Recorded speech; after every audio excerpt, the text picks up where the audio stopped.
Hi, this is Viktor Devonne, and you're listening to WEBurlesque, the podcast.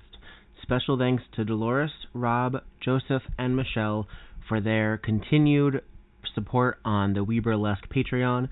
If you want to be just like them, you can go to patreon.com/WeBurlesque and give us some support. Thank you very, very much, and enjoy the show.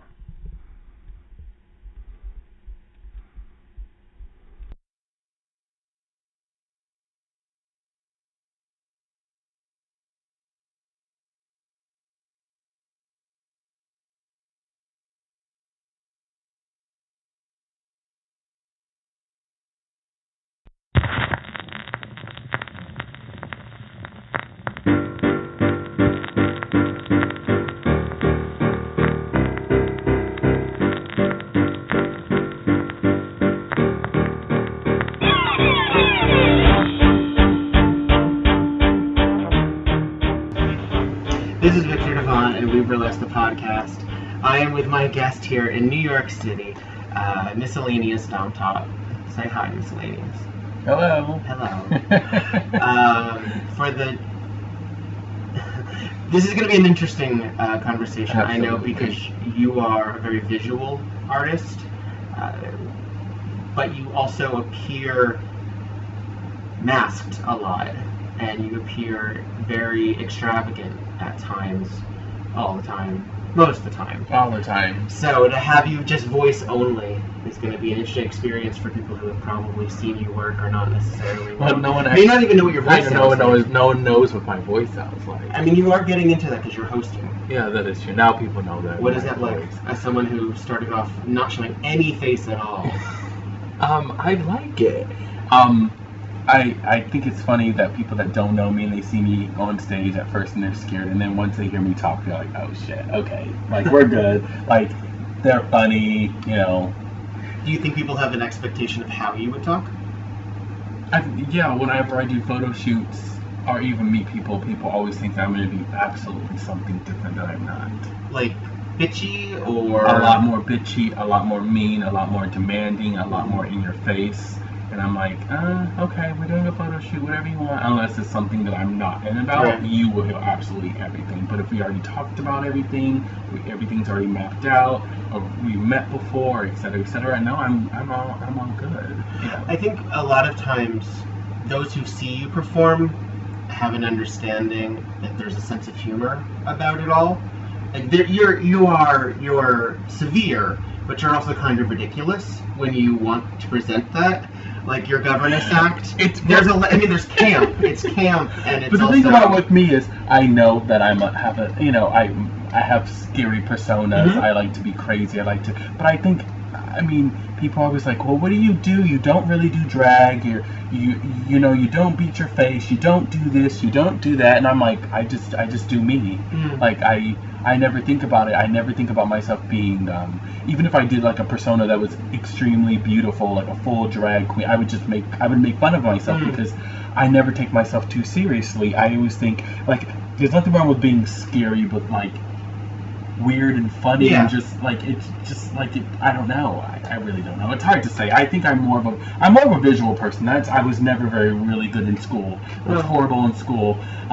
Was that because you just didn't thrive in like an environment that required like grading or structure? I grew up in like a suburb area, very generic, all I wanted to do was fit in, and I never fit in because I grew up in a predominantly white area, and obviously I stuck out. You're also very tall.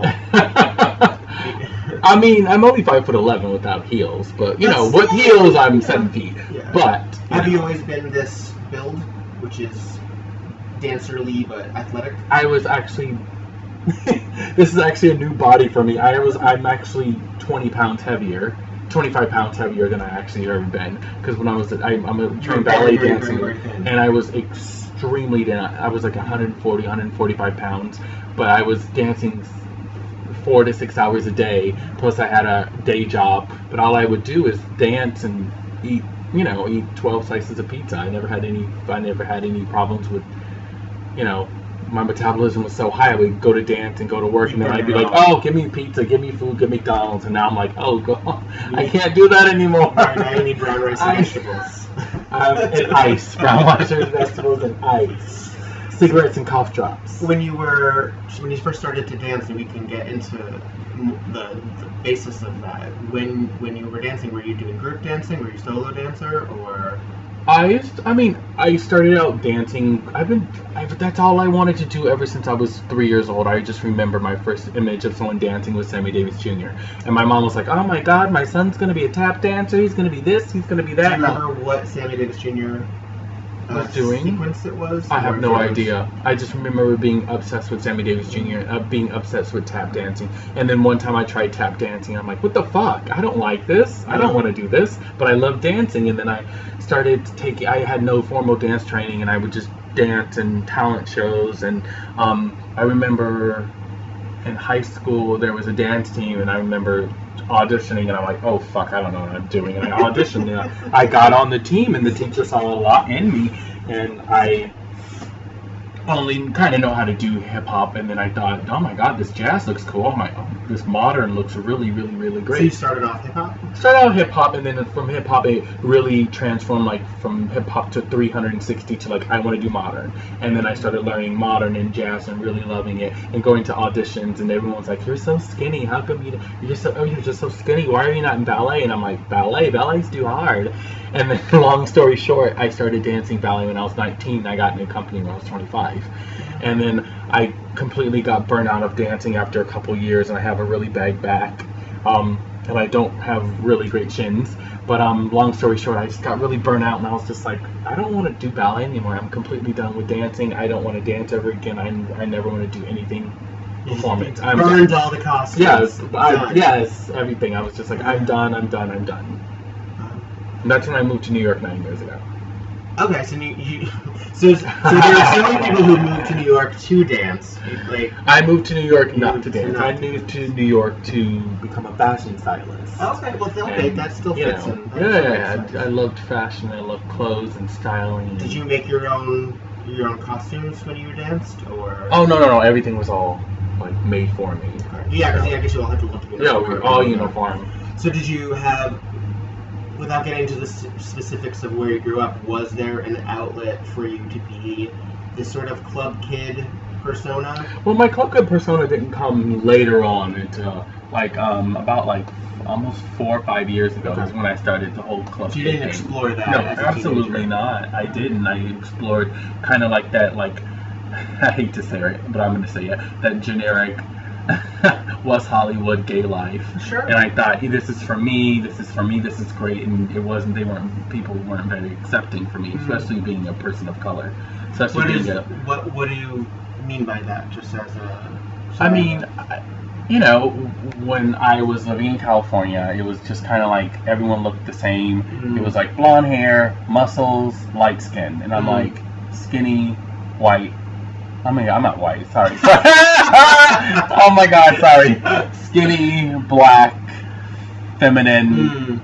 Were you always a feminine child? Yes, always. But I never really saw myself as feminine. I've never actually changed my persona. I've always been kind of the same.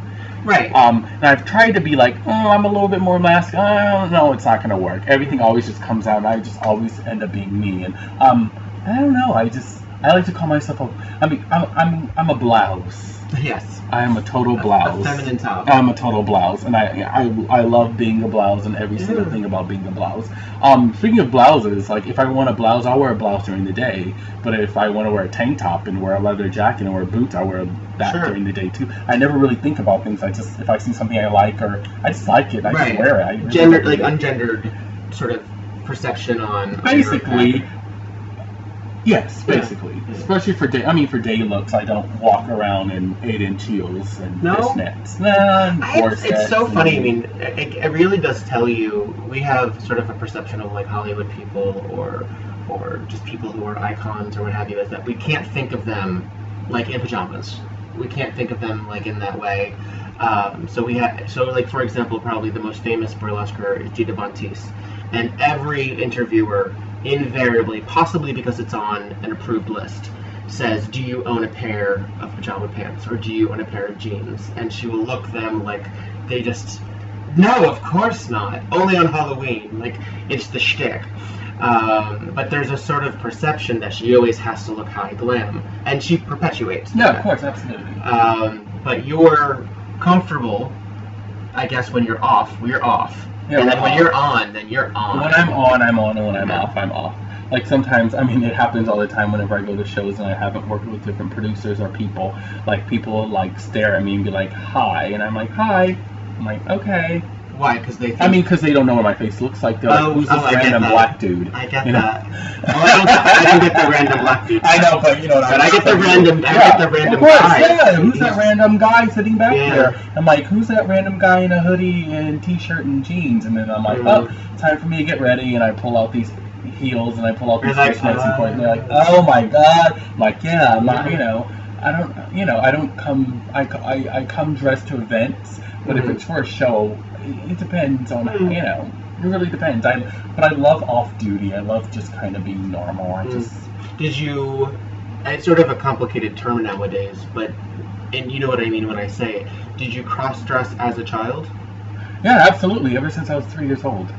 And was it like a rummaging through the family? It was going through, my first thing I remember about being cross-dressing was being in my grandma's living room and wrapping sheets around my sister and making ball gowns, and I wanted to make a ball gown, and she made me one, and I remember telling her she looked absolutely horrible.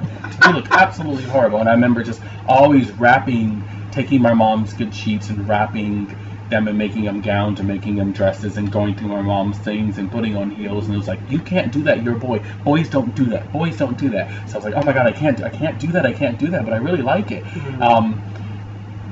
And then as I got older, especially like the whole club kid thing, that's when it kind of kept going and going and going, and then it's so funny because sometimes I don't even just think about being like, oh, I am a cross-dresser, but I just always think about, I'm just gonna wear this bustier and this corset and blah blah blah, and it's not even a big deal to me, and I always have to think, oh yeah, like I am a cross-dresser, regular by day, cross-dresser by night, and it doesn't. Was your family cool with all of you as you are? Whatever the absolutely. No, they don't know that I perform. They don't know I cross-dress. They don't know that I tickle men for money and beat the shit out of them. They don't know. They're very, very, very conservative Christians, and I love them to death. I talk to my mom all the time, but there's just some things parents don't need to know about. And if they find out one day, fuck it, they find out one day. Right. And if they do, they do. They don't, they don't. But wait, what was the question? I'm so sorry. I was curious if, like, when you were growing up, being feminine and being a certain way. My father was a preacher's son, so it was just like... He was a preacher's son. In which it's the opposite. Usually they're crazy. My father was, like, not crazy. Not opposite. I'm messing up. But anyways, opposite, meaning, like, usually they rebel. And he wasn't. He was, like, so about the Bible. And we went to church, and we went to everything, and blah, blah, blah, Sunday school, and I was cool with it. And then after... I was raised, my father was Southern Baptist, but we were raised Christian. Okay. My mom was Catholic, and she converted to Christian.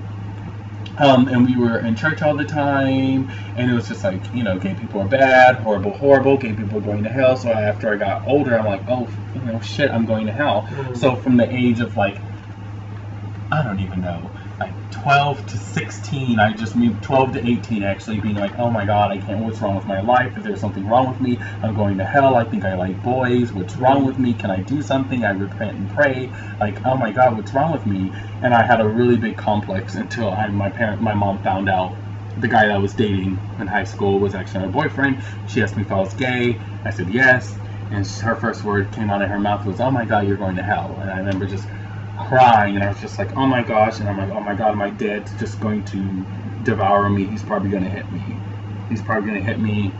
He's so, like, old school. So I saw him, and he was just like, I love you from no matter what you do and who you are. I don't approve of your lifestyle, but he was like, you're going to, you're not going to have a hard lifestyle. I mean, you're going to have a hard lifestyle. You're black and you're gay.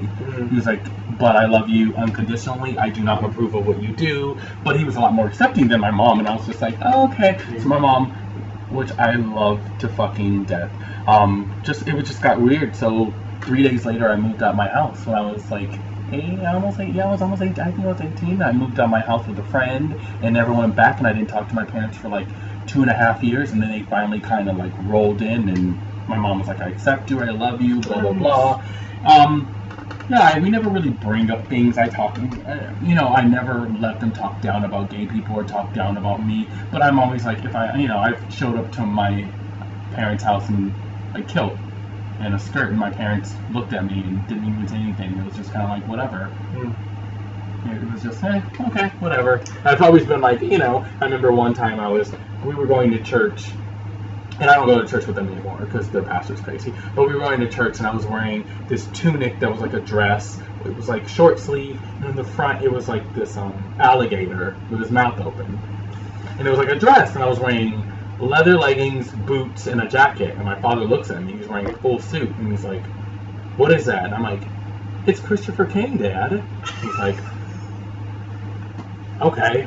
I'm like, "Well, do you have a problem?" He was like, "Well, the Lord said, come as you are." And that's when it was just like, oh my gosh, like, he doesn't care. He's just like, whatever. And that's what just shows you a big part of who people are. Yeah. And, it made me feel really, really, really good. But where it comes to like with your mom, it almost seemed like it was more fear for you.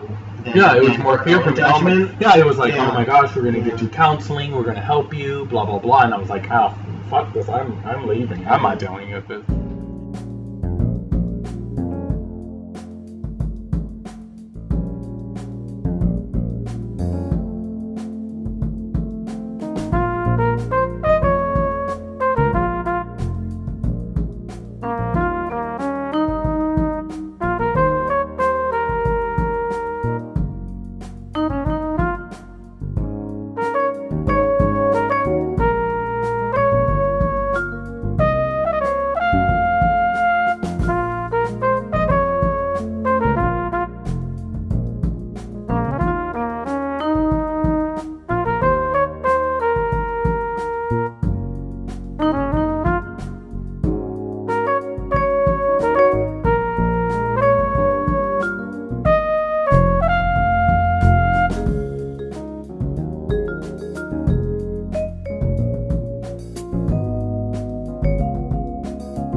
Well, you moved into New York after the dance and all that. Yeah.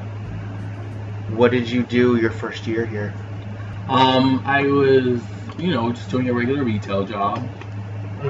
Just regular retail and trying to get into fashion styling and all that stuff. And how does one get, well, not that you are presently a fashion stylist, but how does one attempt to get into fashion stylist? I started meeting photographers, just meeting people, and started doing little small itty-bitty jobs, and then it got bigger and bigger and bigger, and then, I felt like, I don't know, I feel like I do things for a while, and if I'm not successful at it within a couple of years, I'm like, oh, let's go, let's move on, it's done. And part of me is always like, well, I should have just kept going, I should have just kept going, I should have kept going. I was talking to Monroe, and I was like, I should have kept going, but Monroe was like, well, I didn't know you long enough when you stopped before you stopped doing it, but you were like miserable. I just became miserable. And now I have like this weird vendetta with fashion. Like, I love wearing it, but the people in the industry drive me fucking crazy. It's just too much. So what do you do? And well, I guess you started doing parties Yeah. And you started doing events and stuff like that. How did you fall into that?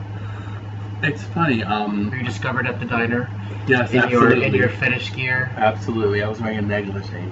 A red negligee. A young Jane Mansfield? Yes, absolutely. with cha-cha heels. No, actually, how I got started out in like the club kid scene was because Monroe Lily. I met Monroe Lily through a mutual friend, and Monroe was very quiet, very like, I was like, okay, let him be, okay. So we were chit-chatting. He said he was going to Suzanne Barr's party, and him and my friend, which was my friend was visiting at the time, was like, oh, let's go to Suzanne Barr's party. And I said, oh yeah. I remember back in the day, I used to, put on little outfits and little looks and go to these parties, and I just don't party anymore. I haven't gone out in years. I just don't do any of that anymore. And Monroe was like, well, I'm gonna wear a look, and I'm just a little something, and we're gonna go out and have fun. And my friend at the time was like, yeah, come. I was like, okay, so I got Monroe's number, so I'm texting Monroe back and forth. And our friend that's visiting from out of town never shows up. So it was like, oh, great, you flaked on us. So it was just me and Monroe. I know Monroe very well. But, we met up at midnight and went to Suzanne's party, and the rest is history. We just had our fun, and it was like instant click. It was like, oh my God, I never really had a sister like that. I've always wanted somebody like that, but never had a sister like that. And then we just nonstop. We were going out 2 to 5 nights a week, something like that, 2 to 5 nights a week, and going to parties and hosting and and I just got so burnt out, and everyone's usually ages out at it's the club kid scene, usually everyone after 2 years, a 2-year rotation, so after 2 years. So I had my 2 years, and I was like, it's fun, but I don't think I want to do this anymore. I'll do this from time to time. Depends on who party it is. Depends on whose party it was. And Monroe's like, I'm a burlesque performer. I was like, oh, that's great. I'll come to your show. I'm going to come and watch.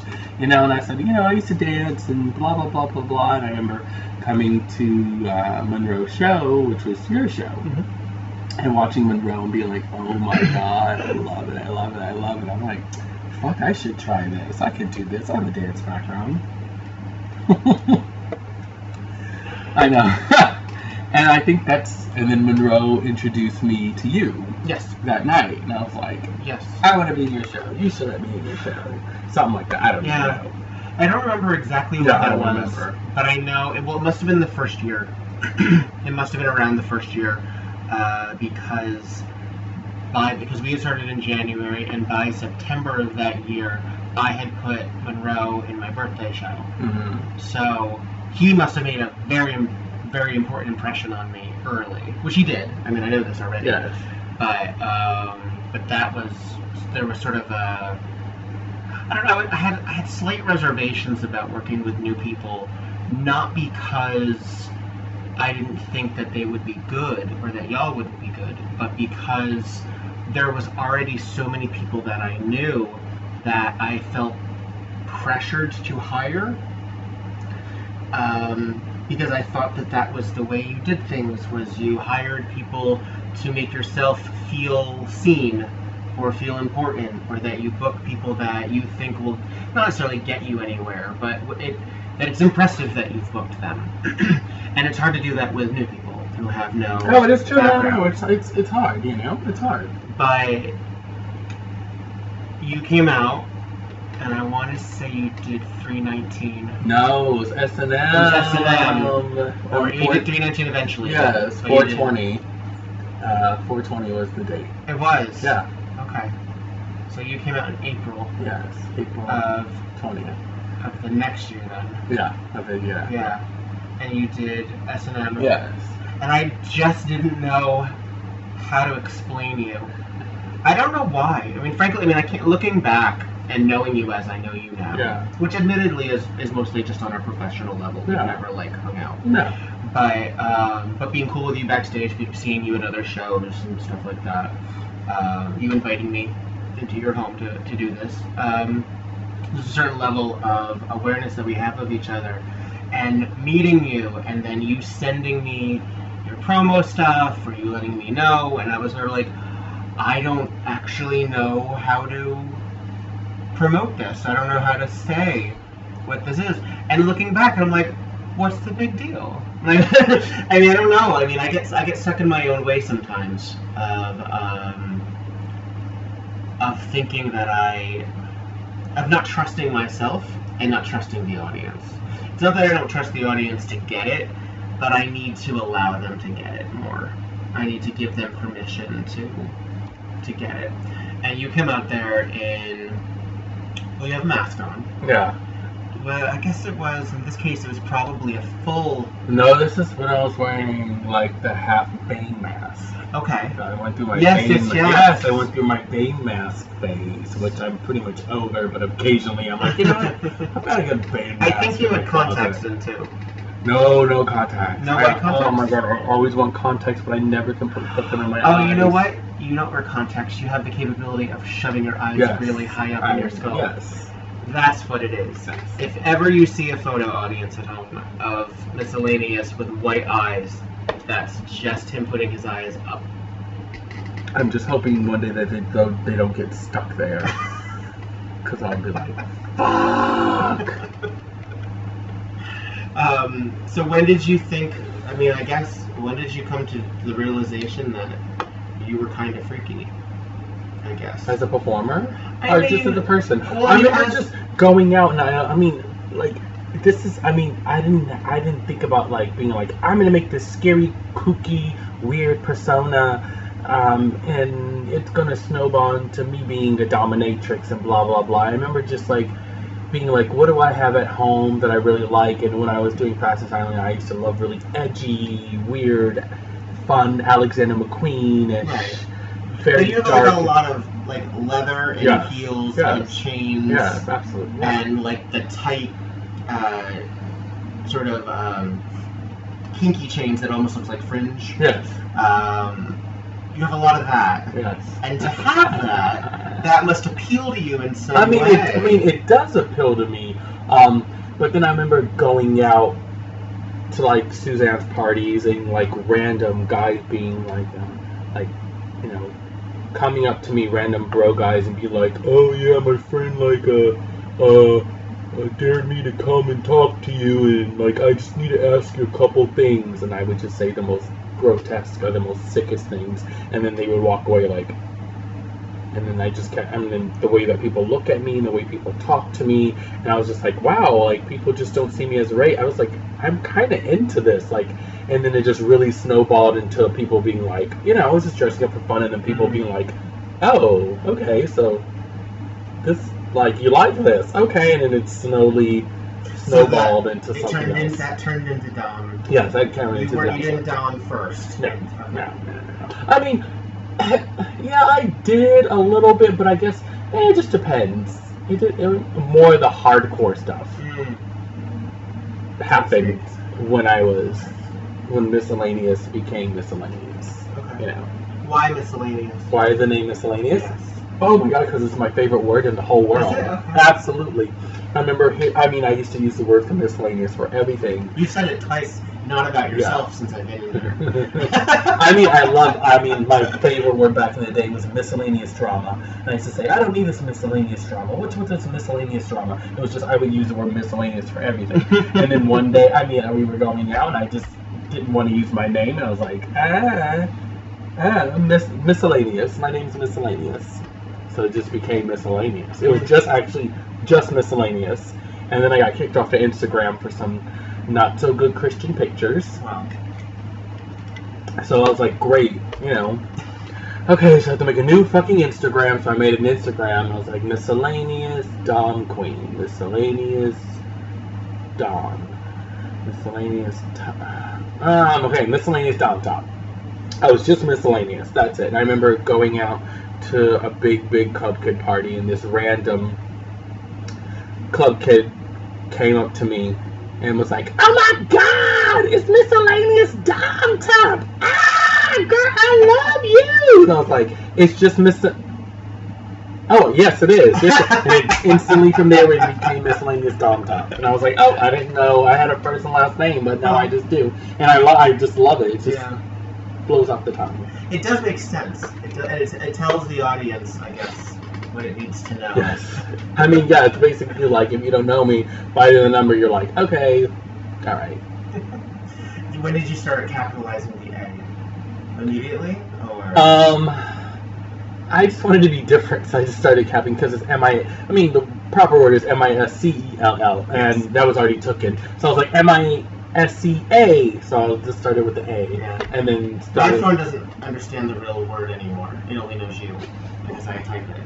So it will actually autocorrect to a capital A. I love it. Yeah. Mine does too. Yeah, I know, yeah. And I think it suggests DomTop after, I'm pretty sure it does. I love it. I mean, because I make all the graphics on my phone, yeah. so it recognizes my keyboard history. I love it. I love it. I love it. I love it. I love it. So what, I guess, was Monroe your first time seeing burlesque at all? Actually, funny thing, I actually remember seeing my first performance, and my first performance was seeing Lucky Charming. Lucky Charming. Okay. And I saw him at... Was it the Porno Bingo? No, I saw him. He was doing a magazine party for this small magazine. I remember seeing him, and I'm like, oh my gosh, I love it. I was watching him like, this is great, but I didn't really think like, I want to do this, you know. And it's funny because I saw him again. I went to another thing, and it was weird. It was so random. It's like it was in Hell's Kitchen. And like I think this is back in the day, Peppermint used to do like a strip competition. So you had all these like strippery guys, and then Lucky came out, and I was like, I'm obsessed. Like, this is amazing. This is amazing. You know, but years later, it just didn't really dawn to me until I saw Monroe and I saw everyone that night, and I was like, you know what? This looks fun. I would love to do something like this. And it just kind of like. Did you figure out? Well, okay. So when you approached me to do an act, I booked you soon after. Pretty reasonably soon after I first met you. Did you already have something in mind? I already had like ideas and acts in mind, but I didn't have a chance to perform, so I already had kind of ideas, and I was just like, Spanish where it has to come off in a specific way. I mean, it's so particular. It's very particular. It's very particular how it's put on, and there's always so many layers. Yeah. There's a lot of layers. And sometimes I'm like, oh my god, why is my bag so heavy? And I'm like, oh, the layers. I mean, I had an idea of what I wanted to do, and then you booked me, and I was like, okay, I'm gonna put something together, and I ended up putting that act together. And then you wear a lot of wigs, or I used to wear a lot of wigs. I used to wear a lot of wigs. I don't wear a lot of wigs. Like Pussycat. I love a Pussycat wig. You were like the money exchange of fetish wear. Oh my god. I just that word Pussycat wig. I just love a short bob wig because it just reminds me of my favorite movie, which is Showgirls. So I mean, who doesn't love a small dominatrix like sharp hair, and I just do them blonde because it'll make it pop more. Because if I wear black on my top of my head wearing a black hood, it just kind of blends in, but the blonde really brings it to life. And you do a lot of blow-up doll sort of. Yes, my looks are very. I do a lot of like blow-up doll looks, a lot of fetish looks, and I wear a lot of like submissive wear too. Like I wear a lot of like gimp mask. I wear a lot of the big crazy like sissy lips. And I remember some dominatrix who were like, "Oh, why do you wear sub? Oh, why do you wear sub gear? Why do you wear sub things?" And I'm like, why not? It's fun. It looks cool, and it's great visually for pictures. And I'm like, that same thing as saying like someone can't be dominant because they're a smaller person or feminine and blah. And they're like, oh, that's right. Like I never think about it. And I'm like, if I like something, and I don't care if it's sub, dom, blah blah blah, I just wear it because I like it. You wouldn't have put that in perspective you wouldn't have told a woman that. Mm-hmm. Like, why are you wearing all of that? Because that's hard femme. Yeah. You sort of have like a hard femme sort of aesthetic. My aesthetic is hard femme. I just love leather. I wear a lot of PVC. Mm-hmm. I don't actually wear a lot of latex because rolling on the floor with performers in latex, so I stay away from latex. Or a lot of, the oily. yeah, it's just what I'm saying. You roll on the floor and someone slips, and I'm like, I'm not about that. So PVC is my best friend, leather is my best friend, vegan leather is my best friend. I just wear it on. I just, it just depends on how I feel. And I bought a new bra this week. I bought a new comb bra this week. It's so cute, but and it's red. I'm venturing out to color now because I'm like, okay, I want to do more color because I have a lot of black and I actually have a lot of leopard, but I don't wear it a lot. And the reason why I don't wear a lot of wigs now is because it's so hot now. Well, yeah. I'm just good with my, my nose piece and my fishnets over my face and. How did you develop the nose? Because it's signature. It's basically, I don't know. I saw it one day and was like, I like it. I'm going to try it. There's sort of like the fishnet mask. Yes, fishnet mask with my nose piece with like a necklace. I don't know. I saw it one day and was like, ooh, I'm going to order this. Yes, I was walking down Harry Bendel's, walking down Fifth Avenue, and I was like, I want that. How many corsets do you think you have? Or top that are similar to that, tops that are similar to that. Like corsets, bustiers. Oh my gosh, we can go through my closet. Do cribs, miscellaneous cribs. I know, basically I will have a cribs. I mean, I probably have like 10 corsets. Okay. And like... How many shoes? I'm not a shoe whore. Monroe's a big shoe whore. She's always like, oh, I buy too many shoes. And my problem is I buy too much like fishnets, and I buy too much leather pieces, and I buy, like 8 pairs of shoes, 10 pairs of shoes, not that many to me. Gloves. I like 6 pairs. Okay. Wigs. Oh my gosh, I can't even tell you. I probably. I was curious where I would stop. Where you'd be like, I probably have like 18, 20 wigs, but they're all like short. Short, and I mean I'm working on a new persona. You do have red. I do have red. I've seen that there's a photo that you did. Yes. It was Ridley? James Ridley? Where you yes, I had red. Yeah. Oh, no. I was with wait, was I wearing red on that one? Trivet? No, I was wearing a red wig in that one. Yeah. I do have another red wig. I mean, I have some wigs and stuff I haven't even worn.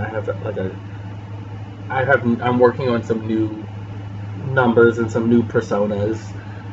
Is that because of the show? Do you feel for hardcore? Do you feel forced to present new things?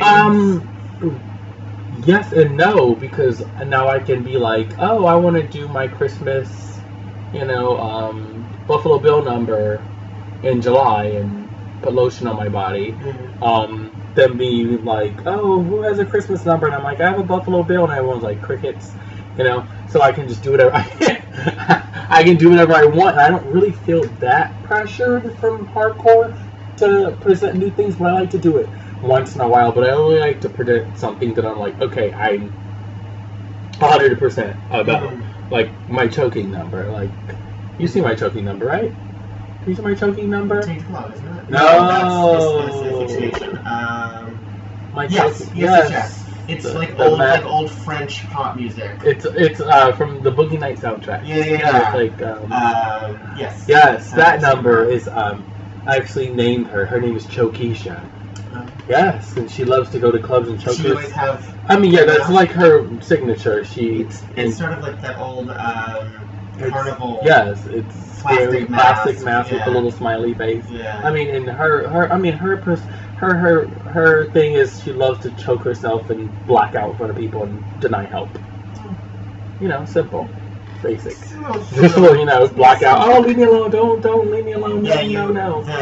Your musicality in that tickles the hell out of me because she's moaning. Yeah. And then it goes dun, dun, dun, dun, dun, dun, dun, dun, dun, and then it goes into the next one, and just your cues on it for a song that doesn't have a lot of levels in terms of like you're keeping track of it is impressive. Oh, thank you. I mean, I remember I was like, I'm gonna try this once, and I was just like, the first 2 minutes. I mean, the first less than 1 minute.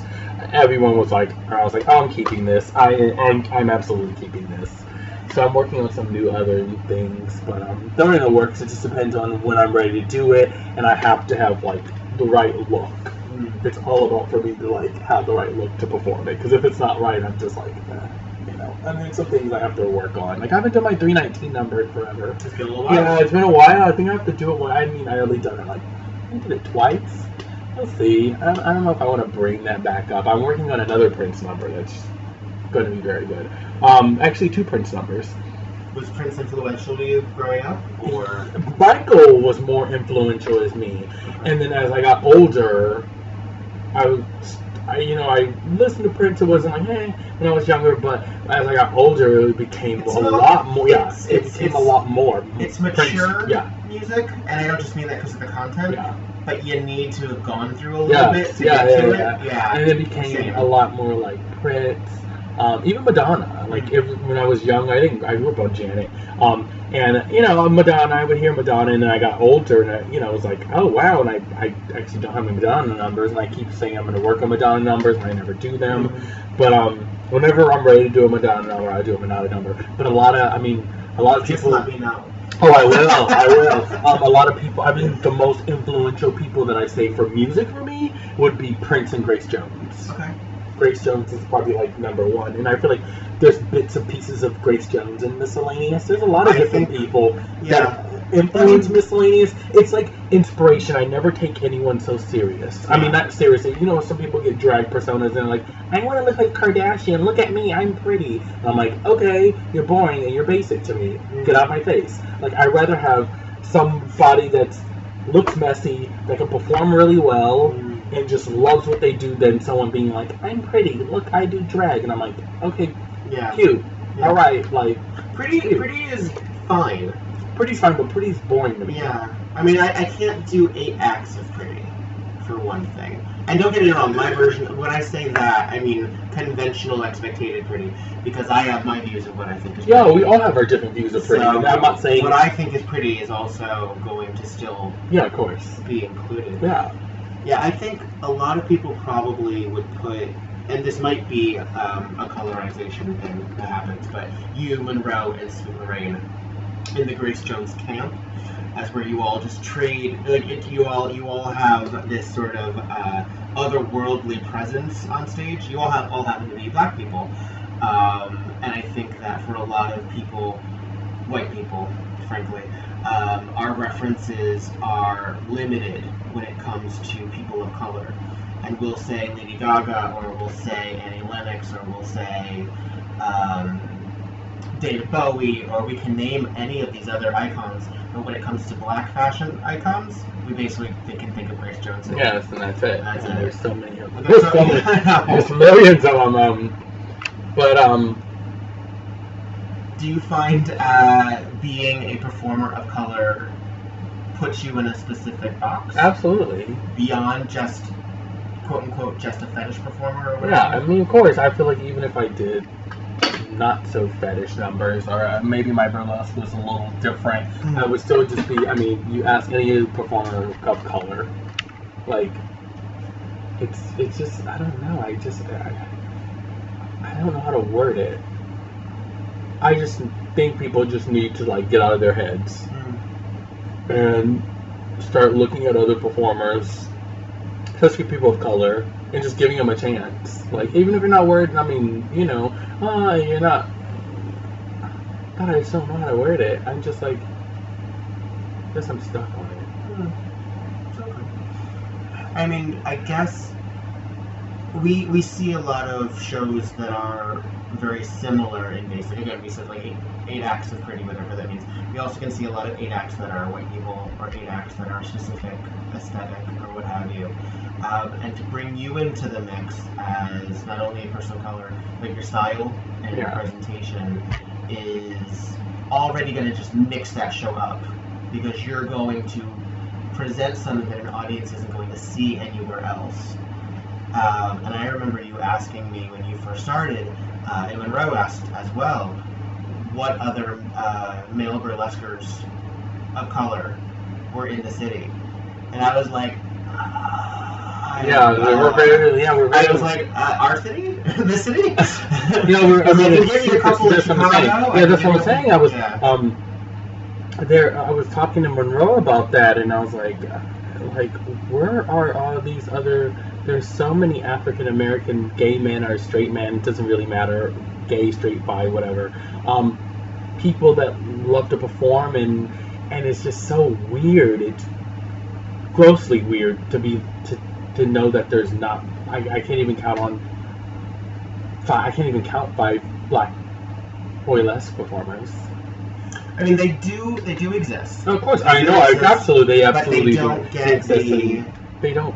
I mean, a lot of them don't get the presentation. They don't get the credibility. They don't get the invite. They don't get the bookings. They don't get. I feel like they don't get to travel enough. They don't. I mean, it's just not. It's limited for us. It's really, really, really, really limited. And and I said that my goal was in the next 2 years to have, to maybe nurture or have about another 2 or 3 other black male performers that are good. I mean, maybe. I mean, well, me and Monroe in the House of Black Poison, but it's just me and Monroe, and we kind of like it. But we're always up for some new applications. But I mean, there is one actually black boylesque dancer performer, I should say. That is coming up. He is a great stage panther. Yes, he is the sweetest, and I love him to death. His name is Anthony Gray, and he wants to start performing, and he's working on stuff right now, and he's you're gonna have to watch out for him. He's good, and we used to work together, and I feel like I'm a mom to a lot of people. I'm very mommy-like sometimes, especially to him, and he was talking to me because he would come out with me and Monroe, and he was like, okay, me and Monroe were like, well, we're meeting at 12 o'clock, and he would show up at 1:30. And we'd be like, okay, so if you want to hang out with us, you need to show up on time because we're not going to be waiting around for you. And sometimes, I fell asleep, blah, blah. I'm like, okay, girl, we're going to leave you alone. And then after a while, he just started showing up and started being consistent. And now he is basically my resident stage panther. And he does pretty much almost all my hardcore shows. Not all of them. He'll work door, he'll do something. But he's very attentive. He brings a notebook. He writes down everyone's notes. He's so on it. And I'll say, call time's 9 o'clock. He'll show up at 8:45, 8:30. And he's hungry. He wants it, and he's learning, and he's going to be great. So, in the next couple of years, you might have more men of color performing, which it should be. It's New York fucking City, and it blows my mind. And I actually want to one day put I want to put like a all black male boylesque review and have all black men perform, and I think that would be absolutely great. And I was talking to Monroe about that, and we're like, damn, we have to get people. And I know there's some in Canada, there's some in Philly, in California, this is all over. I'm like, damn, we just can't get 5 here, but that's in the works. So that's in the works. Do you feel that there's a pressure of you to behave a certain way or to perform a certain way as one of the few? As a black performer? Yeah. Absolutely not, because I feel like I'm not typically what people would think about fetish or something like I'm a black cross-dresser, and cross-dressing in the black community is like a big no-no. It's like, you're gay? Absolutely not. You wear women's clothes? Absolutely fucking not. He's breaking all the rules. I mean, I am breaking all the rules, and I just don't care. And I'm just like, I never think about that. I always perform and do whatever I want, because I'm like, oh, you want classic? I'm not a classic performer, but if you would give me that classic coin, I would do the fucking tease it up for the classic coin. But if if it's not, you're just hiring me for me, or it's, or someone's like, oh, do you have something less weird and blah? Well, then why'd you contact me? That's a very good question. That same thing as asking somebody like, oh, I don't even know what to say. No, it would be like asking a classic burlesque. Yeah, that's what I'm saying. Being like, can you rough it up, and can you roll on the floor, and can you put this gag in your mouth, and can you... There are so many burlesque performers. You can find someone who's interested. Yes, absolutely. We could always use more voices and perspectives particularly those of color and those Absolutely. of different gender expression and all Absolutely, yeah. that. But there are places you can look. Do you get confused for Monroe still? No, not anymore. And that You used pisses to, me I the fuck remember. off. Yeah. I just got an email from someone, and someone was like, "Oh, I met you a couple years ago. I want to do your show." Blah blah blah. And I was like, "That was Monroe, bitch." But I didn't say that. But now we don't, because I feel like we're more in this. We're way more in the scene, and we have totally two different aesthetics. Monroe is a beautiful, polished, Grace Jones, glamorous burlesque performer, and I'm your worst fucking nightmare that just wants to laugh in your face and kind of grotesque you out. Does that make sense? I'm not too gross.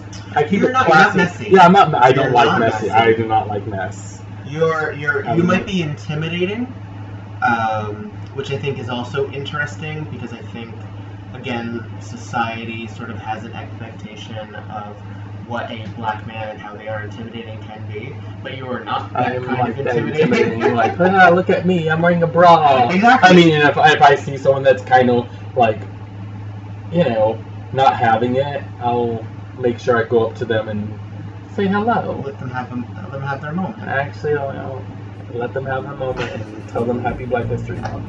Absolutely. But that's just me.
have entered a new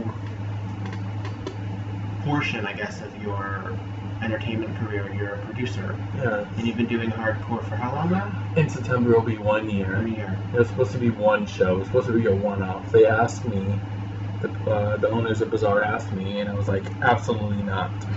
Absolutely not, no. They were like, oh, we think you will be so great, blah, blah, blah. And I'm like, no, I don't want a show. And then, they had seen you. Yeah, they've seen me a lot of shows there. And I was like, really? Me? My own show? And they're like, something very you. And I'm like, well, there's not a lot of performers like me. And, and then, they're like, well, it's your own rules. You can do whatever you want, blah, blah, blah. Okay, well, I was like, one show. So I talked to Monroe, I talked to CD Edie, I talked to Sweet Lorraine, and they gave me all their opinions on producing and what I think I should do. And, I think when Lorraine was the most helpful, because she was, she was she had a similar show. Yeah. She had Safe Word, a BDSM I love saying it. BDSM. I'm saying it wrong. Don't hit me, Lorraine. Don't hit me, Lorraine. What is it? BDSM spectacle something. I don't know. I'm so sorry. I'm so bad when it comes to that. I mean, Lorraine. I love Sweet Lorraine. Yeah. There are some people that I'm just soft for. I mean, I can name them. Sweet Lorraine, Monroe, Essence Real, CD Edie. There are just so many amazing. There's a lot of amazing people, and I felt like I never really had a queer, gay family, whatever you want to call it. And then I got into this burlesque and the club scene. I was just like, oh my gosh, like, wow, I feel like I fit somewhere. Like, living in California, I never felt like I fit in. I feel like you'll never get me. And then, one day I just have family and I have people that get me. And I mean, there's so many great shows, amazing producers, fun performers. And I have a nice family. I have a nice exclusive family. But anyways. And now you get to curate your own. Yes, so I'm creating my own family. It's so much fun. So then I was like, no, one time. So we did one show and people. Do you remember who was in it? Absolutely, I remember who was in it. First show was me. Actually, the first show I didn't perform because I was too busy. First show I had CD Edie, I had Monroe Lily, I had had Mistress Cassidy, I had I have to look this up. Oh my gosh, who else did I have? They're gonna hate me. I had Nick's Nocturne. I had oh my god, Davina Grand Sparkle.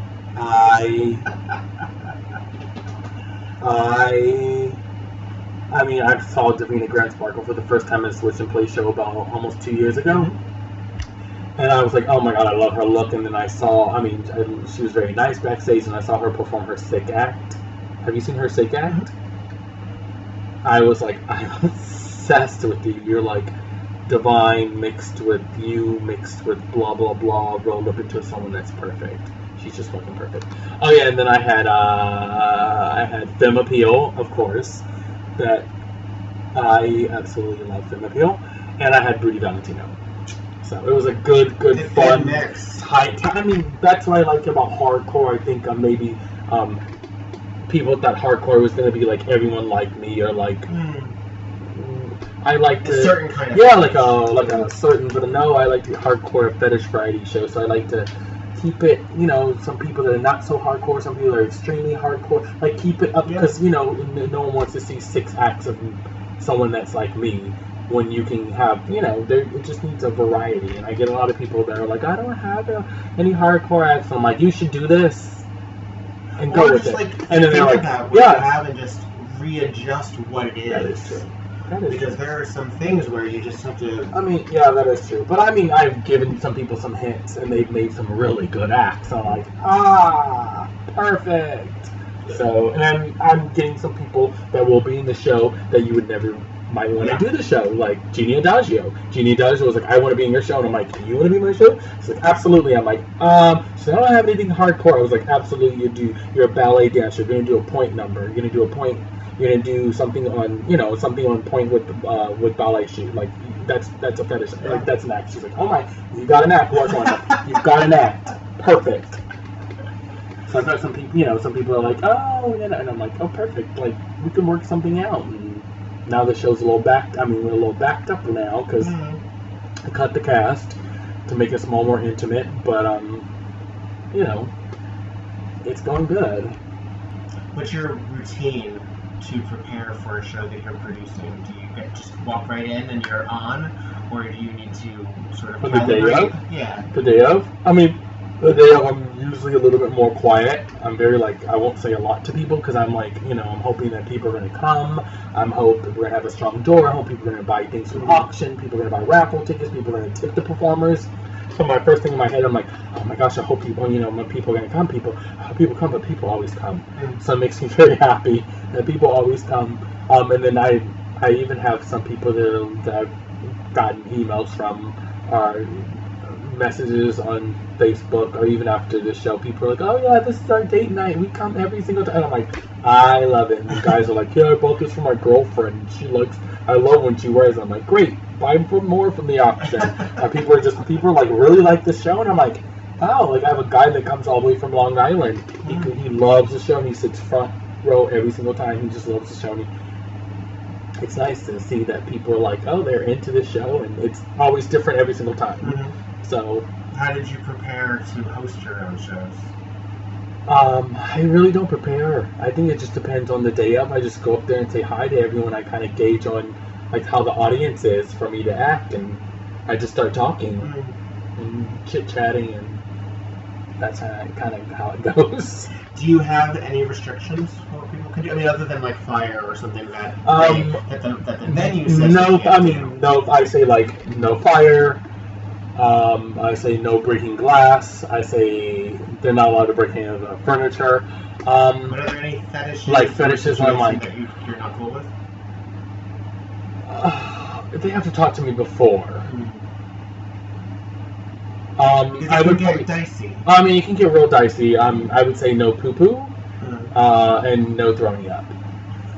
I mean, other than that, I think it's okay. To be hygienic. Yeah, I mean, because I'm like, we serve food here, people. You know, it's a classy joint. I remember at one point you said you're basically like, it was like an audience game. Yell out your fetish or something like that.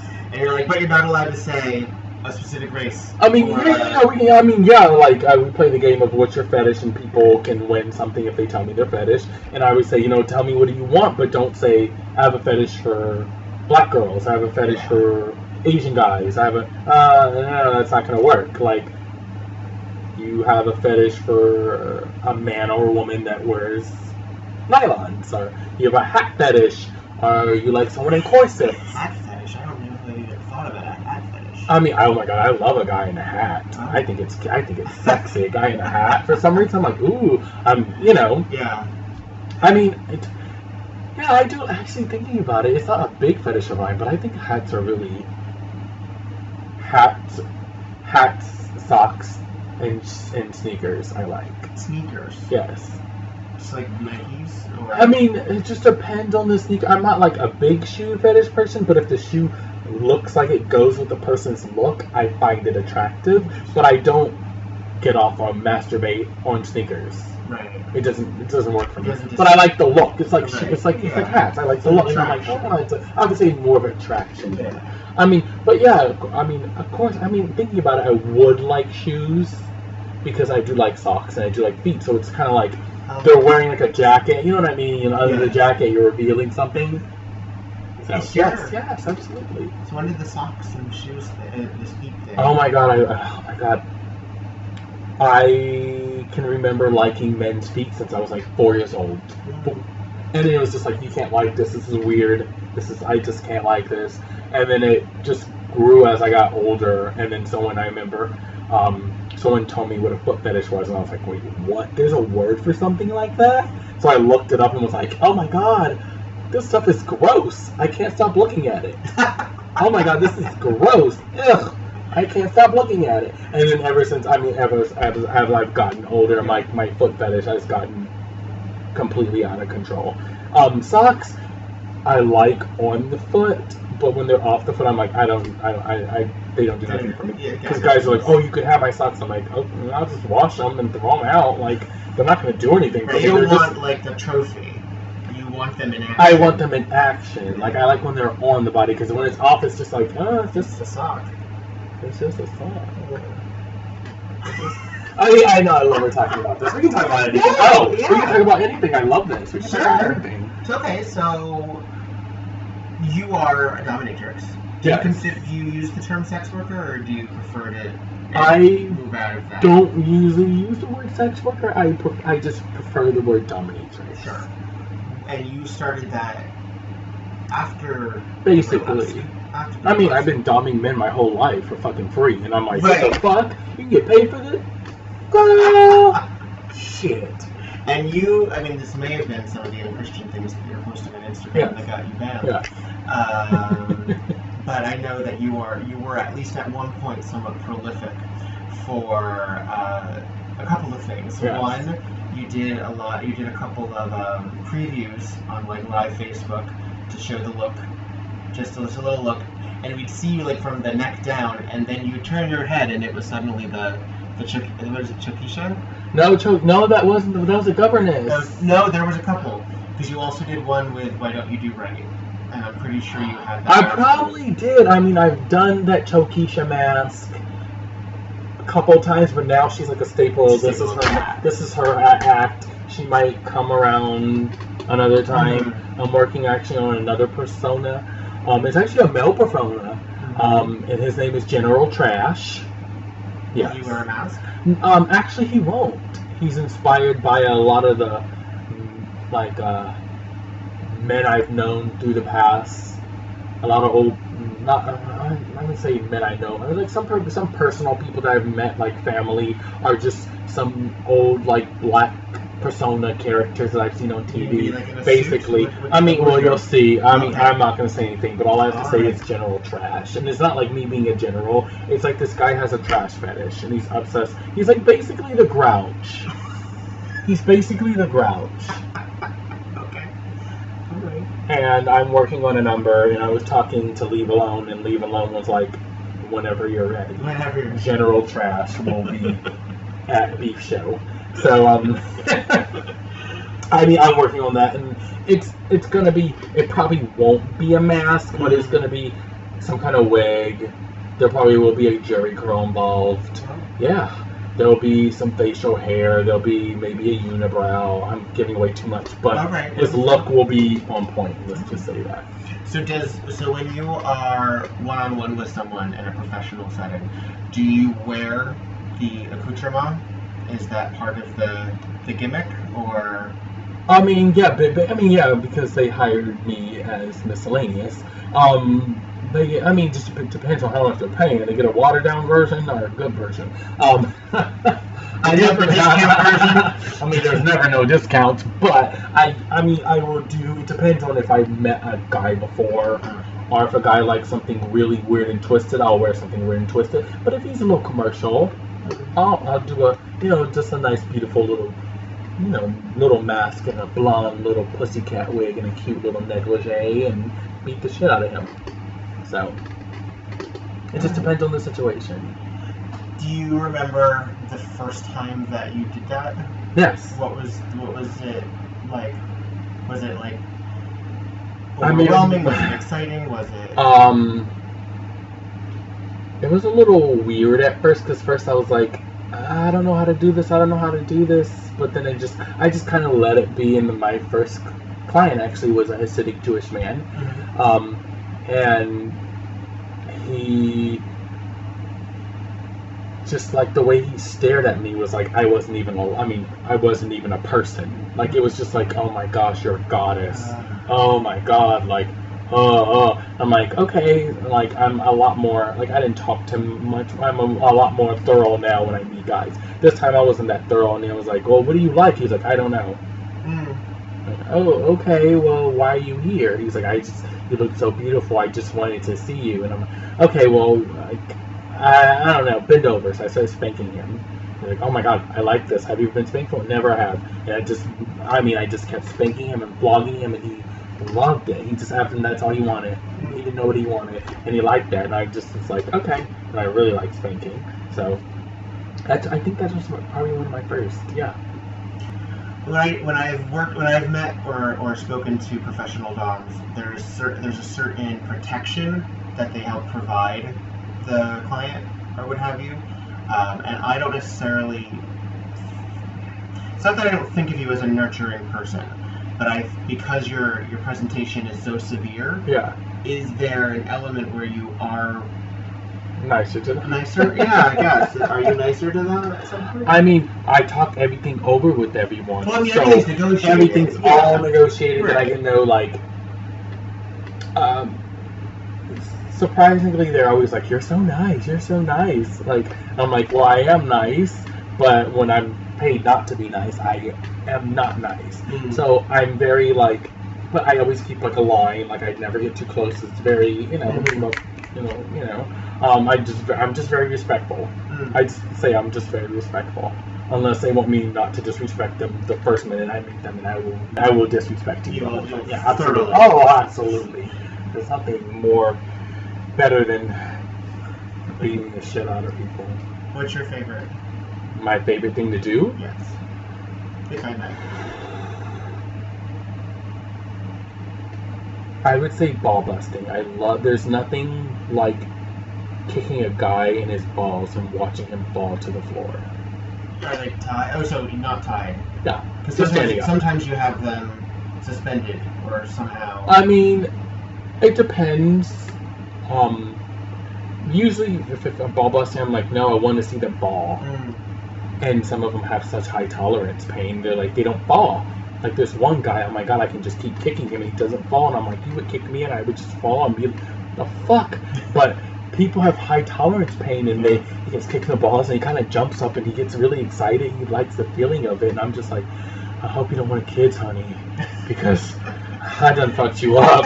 I done real fucked you up. I mean, I would say my top would be ball busting, spanking, and tickle torture.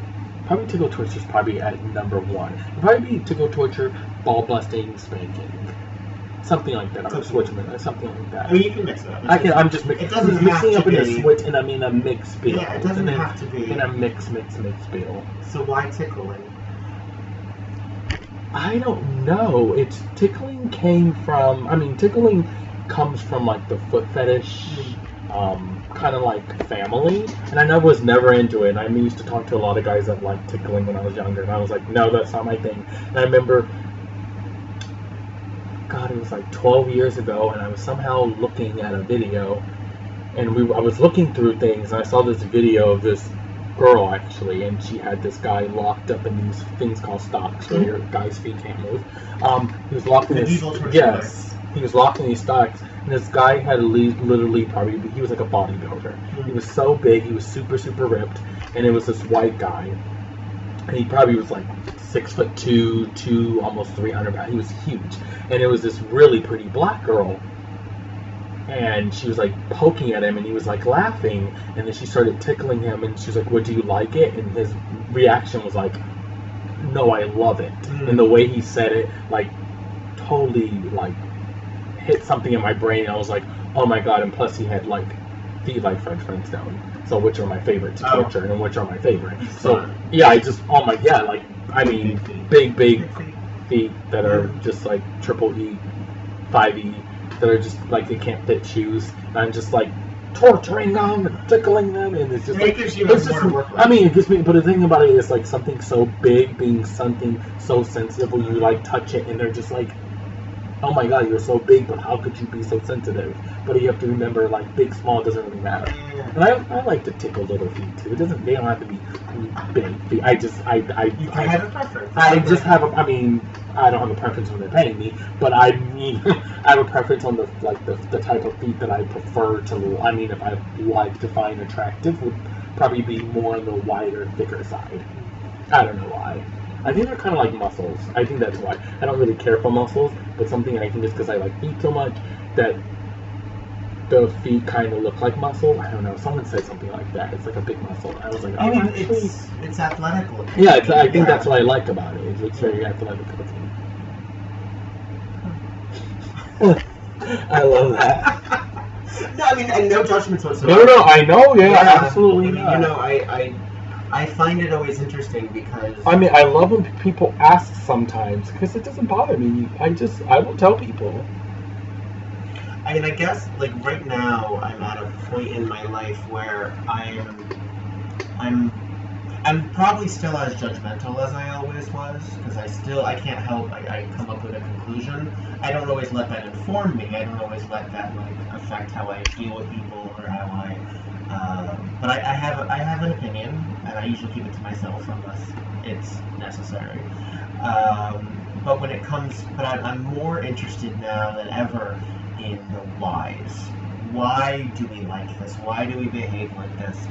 Why? And I'm not saying why because I think some trauma must have happened, but no, I'm like, what is it about it? It's sort of like this wonder that I have, like, what is it that cosmically makes us want to do this? I know. And I was thinking about the foot thing. It's like, I think someone else asked me, they're like, why do you like big wide feet? And I'm like, it's also, I like things that are totally opposite than me. I will be like a narrow. Do you not have big feet? My feet, I mean, they're lovely. men's 10.5, and a lovely, beautiful, dainty, petite women's 12.5, 13. Yes. I'm a 13 wide women's myself. Oh, see, there we go. Yeah, See? Yeah, I'm an 11 wide. See? Yeah, see? And I just like something that's totally opposite than me. I've always liked that. Like, people I've dated or people in the past or people, like, I find attractive. I like the most opposite than me. Like, if I see something, I'm like, oh my god, that kind of looks like me or reminds me of me. Like, I'm like, oh, no, it's too much like me. I like something totally opposite. Is that... And you're cool with you.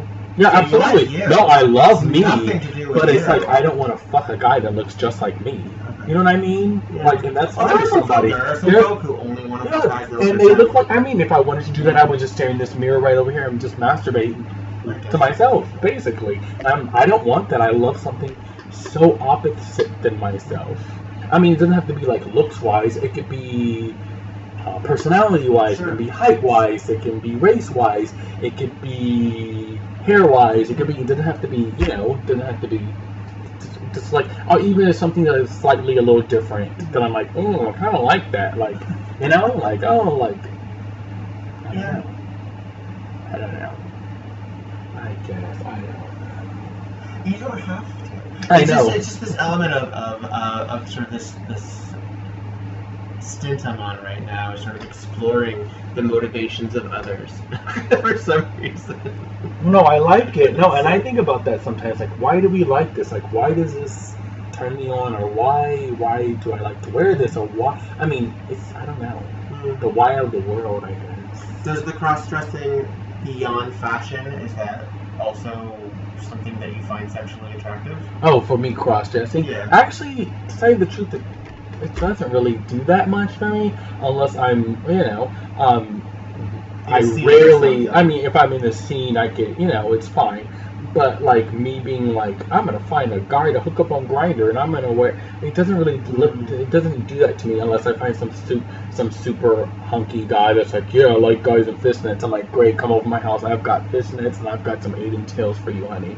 But other than that, I'm like, it just doesn't do to me because I always think about, like, performing. I think about more, like, performing and I think about, like, scenes and now I have, like, this thing. Yeah, and I'm like, oh, it doesn't do it. I mean, it doesn't do it. It just doesn't do it to me. I prefer just regular. Just you know, give me regular unleaded. I'll take unleaded, supreme. You know, I don't know. What do you hope, as we wrap up? What do you hope to see more of in the burlesque scene that you're not seeing right now, or that you want to see more of? Diversity, and it doesn't matter if it's just black. I want to see Latin, Asian, trans, boylesque, fagless. What I call what I do fagless. I know it's dragless and some people don't like the word fag, but I love the word fagless. I think you're entitled to love the word fagless.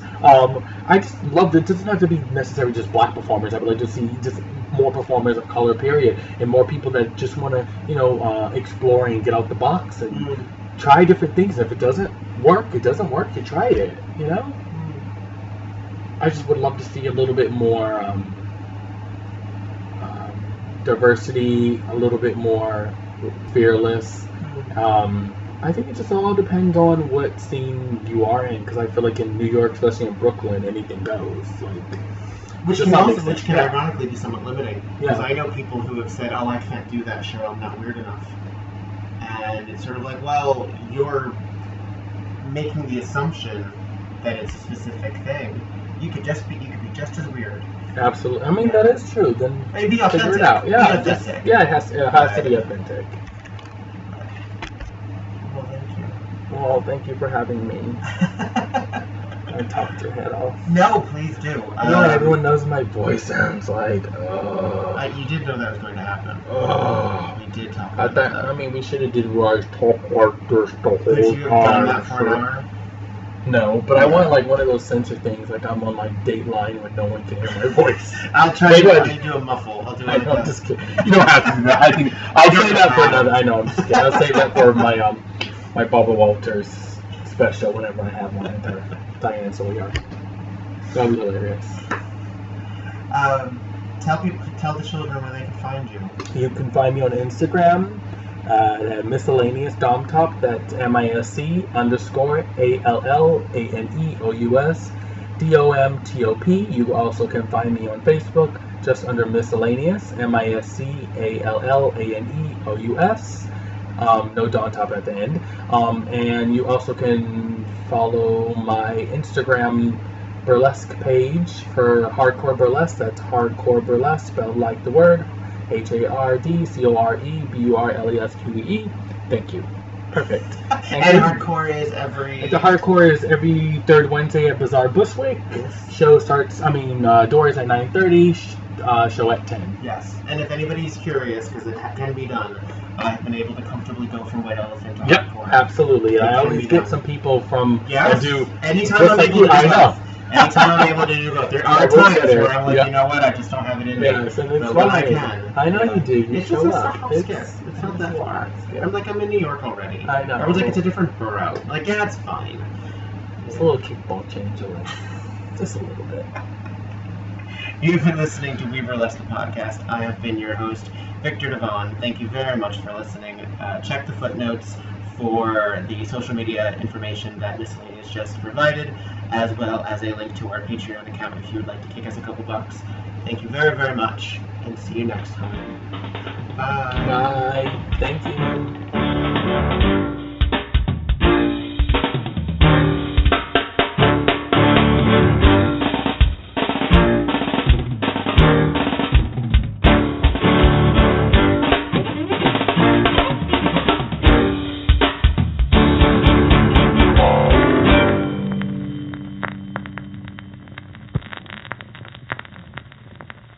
Hi, my name is Matt, aka Stormageddon, and I'm the host of Crash Chords Autographs, which is a bi-weekly podcast in which I interview entertainers all over New York and more, from musicians to magicians to comedians to burlesque performers and anything you can really think of. Anyone who's willing to talk, I've had them on my show. You can find it on iTunes, Google Play, Stitcher, TuneIn, Spotify, and more. You can also follow us on our website, which is crashchords.com. And remember, music is life, and life is good.